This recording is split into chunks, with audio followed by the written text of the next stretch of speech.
Nasib Anies Baswedan kayaknya agak di ujung tanduk ini. Meski surveinya paling tinggi di Jakarta, Anies kayaknya belum tentu mendapat dukungan cukup dari partai politik. Emang sih, PKS sudah mendeklarasikan Anies sebagai calon gubernur Jakarta, tapi PKS mengunci nama calon wakil gubernurnya, yaitu dari kader PKS sendiri, Sohibul Iman. Nah, kuncian PKS ini seperti menutup celah. Tentu saja, kalau sudah ada cawagupnya kan partai-partai lain males dong. Masalahnya, kursi PKS sendiri di Jakarta nggak cukup untuk mengusung cagup dan cawagup sendirian. Mereka harus berkoalisi dengan partai lain. Kalau sudah ada cawagupnya, kan resikonya agak susah tuh komunikasi dengan partai lain. Tapi berkoalisi dengan posisi sudah terkunci sangat nggak disukai. Kecuali mereka atau PKS dan Anies mau belanja dukungan, tapi biayanya berapa besar. Sementara Nasdem yang awalnya disebut-sebut sudah mendukung Anies, belakangan terlihat ragu.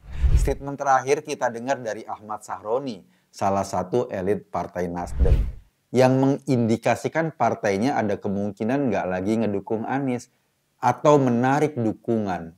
Kata Sahroni, khusus untuk pilkada di Jakarta ini yang memutuskan adalah para dewa atau para elit politik. Sahroni sih bilangnya para dewa. Nah, di politik Indonesia itu kita tahu dong ada dewa dari Solo, dewa dari Hambalang, dewa dari Teku Umar, dewa dari Selipi, dan mungkin dewa-dewa ini juga dikelilingi oleh naga-naga korporasi besar yang kerap untuk mendapat atau mengambil manfaat dari kedudukan para dewa ini. Sementara kita tahu Dewa Cikeas kayaknya sekarang udah nggak banyak bersuara. Nah, para dewa inilah yang kata Sahroni punya kesaktian untuk memainkan catur politik. Apalagi di daerah-daerah strategis seperti Jakarta. Kan mereka juga sudah menduduki posisi puncak dalam pemerintahan. Sebagian dari mereka punya wewenang yang luar biasa. Karena wewenangnya luar biasa, mereka bisa mengatur arah dukungan partai sampai bisa menciptakan suasana transaksi politik agar sesuai dengan keinginannya. Permasalahannya, kepentingan para dewa itu belum tentu sejalan seiringan. Dewa-dewa juga punya kepentingan sendiri. Dewa Solo dan Dewa Hambalang yang di mata orang tadinya kayak satu kepentingan, belum tentu juga kepentingannya bertemu di Jakarta. Untuk kasus Anies mungkin, kepentingan mereka berdua nggak jauh beda.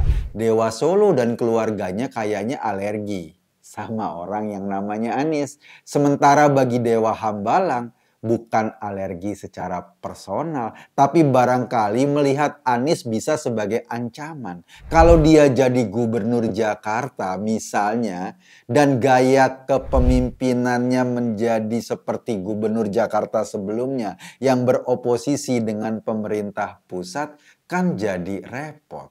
Jadi artinya bagi Dewa Hambalang misalnya, mendukung Anies itu sama seperti membesarkan anak macan. Lantas kalau bukan Anies yang didorong di Jakarta, terus siapa lagi?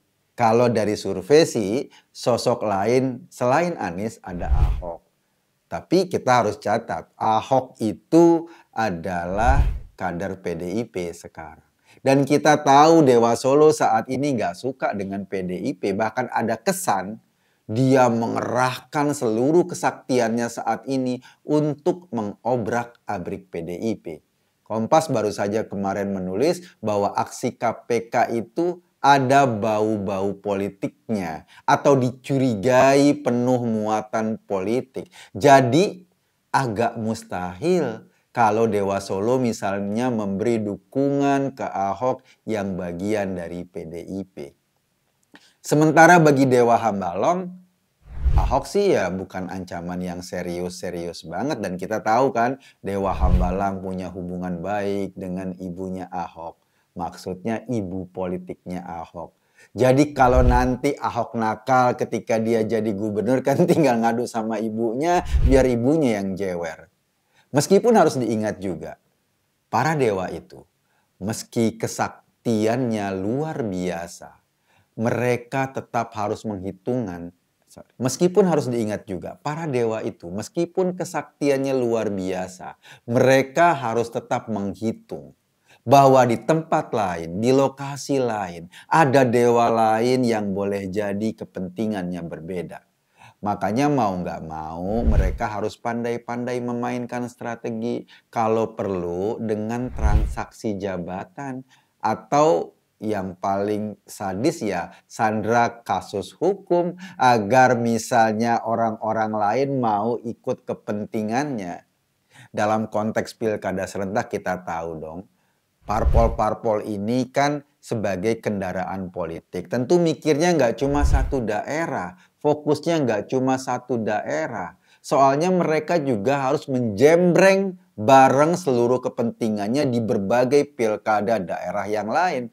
Jadi bisa saja jembrengan kepentingan itu bisa ditransaksikan. Misalnya satu tempat dewa ini ngotot banget untuk menempatkan jagoannya. Sementara parpolnya juga sebetulnya punya kepentingan, tapi bisa ditransaksikan. Oke deh, yang ini bagian gue, lo di sini aja ya. Kan bisa aja kayak gitu. Atau misalnya, kepentingannya ditransaksikan dengan kepentingan jabatan. Jadi ditawarin jabatan duluan. Ini yang terjadi kan misalnya di Jawa Tengah ketika Sudaryono yang pingin maju jadi gubernur Jawa Tengah, itu akhirnya diangkat sebagai wakil menteri. Dan Pak Lutfi yang juga rame pingin maju sebagai gubernur Jawa Tengah, katanya dipindahkan ke kementerian yang lain. Jadi nggak lagi menjadi Kapolda di Jawa Tengah. Nah, kita nggak tahu apakah ini juga bagian dari transaksi seperti itu. Kita juga harus melihat saat PKS mengunci Cawagup Anies Baswedan yang dipasangkan dengan Soebul Iman. Padahal kan kita tahu tadi, kursi PKS nggak cukup untuk mengusung calonnya sendirian. Gaya ini bisa membaca bahwa PKS menyusun exit strategi. Bayangin ya, kan para pendukung PKS di bawah itu kan pengen banget partainya mendukung Anies. Ketimbang nanti mengecewakan pendukungnya, sekarang oke kita dukung, tapi dikunci dengan Cawagup Sohibul Iman. Jadi kalau nanti kepentingannya nggak ketemu karena jelas-jelas partai lain tidak atau belum tentu mau ngedukung karena sudah dikunci oleh PKS. Kan gampang aja pada akhirnya PKS membatalkan dukungan. Kenapa? Ya kita nggak ada partai yang lain sementara kursi PKS nggak cukup. Partai lain nggak setuju dengan pasangan ini.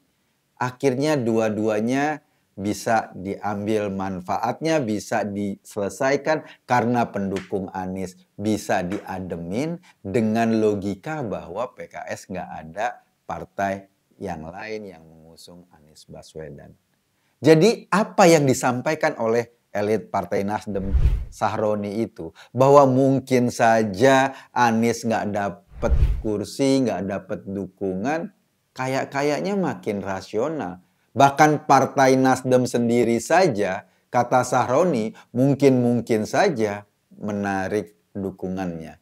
Ini menandakan bahwa dukungan politik di pilkada memang bisa menjadi alat transaksi politik, semacam political currency gitu deh. Di tengah kebingungan ini, tiba-tiba ada Dewa Cikeas kayaknya mau ikut nimbrung. Partainya teriak nama Heru Budi, pejabat sementara gubernur Jakarta yang sekarang. Padahal ya dalam survei nama Heru Budi ya masih sayup-sayup aja kan. Nah, sekarang kelihatan banget kepentingan para dewa ini pada akhirnya membuat posisi Anies kayak di ujung tanduk. Didukung oleh PKS, oke. Tetapi Nasdem belum juga dukungannya bulat. Bahkan belum ada keluar surat rekomendasi kalau menurut Sahroni. PKS kursinya belum cukup. Barangkali posisi ini disebabkan karena kepentingan para dewa itu tidak bertemu dalam dirinya Anies. Partai-partai yang dulu mengusung Anies di Pilpres juga masih setengah-setengah.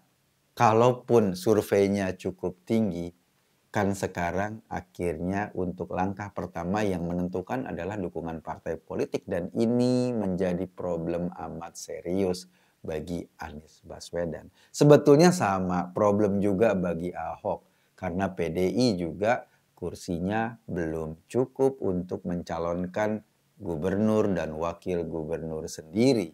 Kita tunggu permainan para dewa ini karena Jakarta tetap saja sebagai kota yang spesial. Kalaupun Pak Jokowi sudah sibuk di IKN, tetap dong IKN ya dibanding Jakarta belum ada apa-apanya.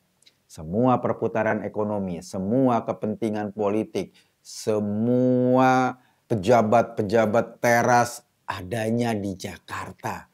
Jadi Gubernur Jakarta punya posisi amat strategis. Para dewa ini barangkali harus terus menghitung kira-kira siapa.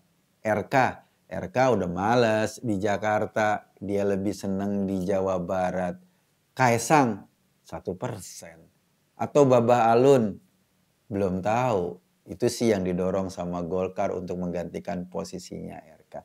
Nah, orang-orang yang punya kesaktian politik luar biasa, sebetulnya kan gampang-gampang aja.